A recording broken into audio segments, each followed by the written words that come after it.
The Prophet ﷺ said that there were three friends who went on a journey. On their journey, whilst they're traveling, what now happens is that night falls. So they started to search for a place where they could spend the night.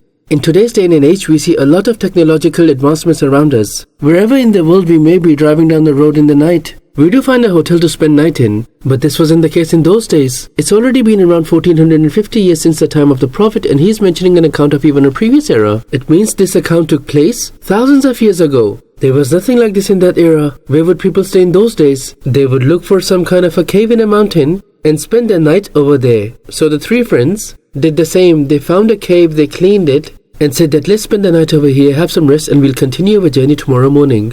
Now what happens? When they went in the cave that night, what happened over there was that a very huge rock fell down and closed the mouth of the cave. Now, there's no way to come out of the cave. And being stuck in that era, do you understand what it means? In today's day and age, if someone gets stuck, they can use their mobile phone, they can share their location. It's the era of internet, informing people to come and rescue them. But back in those days, such a calamity meant that the life is not finished. You have to face death with starvation. No one knows where they are. Who's going to come to rescue them? Now all three friends thought that what's going to happen.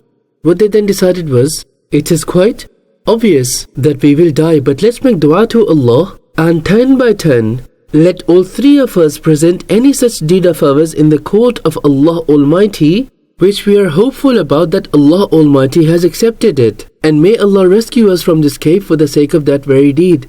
So the first friend raised his hands and makes dua in the court of Allah that, Oh Allah, what happened once was that there was a girl in our family whom I dearly liked. And once what happened was that she was in a problem, so she came to take help from me where she wanted some loan from me. So shaitan overcame me. I said to her that I'll give you the money, but you will have to commit the indecent act with me. The girl was in extreme need and said not to do this. Fear Allah, I'm in need, please help me. So the person pleaded that, Oh Allah, I had control over her and she also agreed to it, but she said one thing to me, that fear Allah, please don't do this.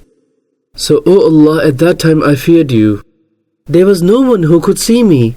But, Oh Allah, just for your sake I let go of her. Oh my Lord, if I performed that deed only for your sake, then, Oh Allah, take us out of this calamity. Now that very rock, with the mercy of Allah Almighty, opened up a bit, but not wide enough that the three friends could go out of the cave. And this account is from a hadith of Sahih al-Bukhari. Now the second friend, he raises his hands and says that, Oh Allah, I would go to jungles and forests to cut wood. And after finishing the work, when I would get back home late at night, then I would first of all take out milk of goats and present it to my parents. And after them, I would give milk to my children. Oh Allah, what happened one night was that when I came back, it was quite late. When I took the milk and went in my parents' court, they had fallen asleep. Oh my Lord, I thought that parents have gone asleep. How can I give it to children first, whereas respect demands for parents to be served first? The children kept asking for the milk, but I said no. And I stood by my parents where they were asleep all night with milk in my hand, just so that whenever they wake up, I will present them with milk. And this is what happened when my parents woke up. I presented them milk first, and then I gave it to my children. Oh Allah, the way I served my parents, if it was solely and purely for your sake, then oh Allah, take us out of this cave tonight. In the hadith it states that that rock slid open a bit more, but it was still not wide enough for all three of them to come out of the cave. Now the third friend, he raised his hands and said, Oh Allah, once a laborer came to me, and that laborer did some labor work for me, and he forgot to collect his payment from me, and he left.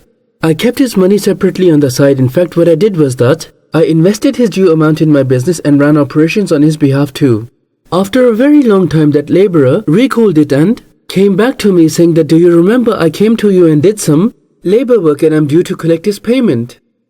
So dear Allah, I said to him that all this cattle that you see, this is all yours. He asked, how's it mine? My payment was a small amount. I told him that I invested your money in business and this is how much it grew. Take it all, this is all yours. So he happily took all the cattle with him. Oh my Lord, if that very deed of mine was for your sake, then "Oh Allah, save us today, take us out of this cave." The Prophet ﷺ said that then the rock slid open even further, and all the three people came out of the cave. Now there's so much that we can learn from this account. Allahu Akbar. Let me also first of all clarify a point of devotional love and belief. Satan the accursed infuses many whispers and misconceptions in our heart. All the three friends presented a medium of their pious deeds in the court of Allah. Isn't it? The pious deed that they themselves had performed. They presented its wasila, its medium in the court of Allah. And who's mentioning this account? The Prophet ﷺ. And to whom? To the Sahaba. And which hadith book is it in? Sahih al-Bukhari. If this action was not good, if presenting wasila in the court of Allah was not permissible, then the Prophet wouldn't have mentioned it. It means that the Prophet ﷺ is teaching us that these people presented their deeds as wasila, as a medium in the court of Allah Almighty, and Allah Almighty granted them deliverance from that very calamity. So my question is that we are wrongdoers, transgressors, we are sinners from head to toe. If we present medium of our pious deeds, Allah Almighty accepts it. Then someone who is an embodiment of worship like Ghawthul Azam, or the kings of worship like the Sahaba, or the master of the entire creation, the Prophet ﷺ, if an ummati presents the wasila of the Prophet, that "Oh Allah, please accept my dua, remove this difficulty," I present the wasila of the Sahaba, I present the wasila of the awliya. This is something that we learn from the hadith. So don't let any confusion settle in your minds regarding the belief of wasila.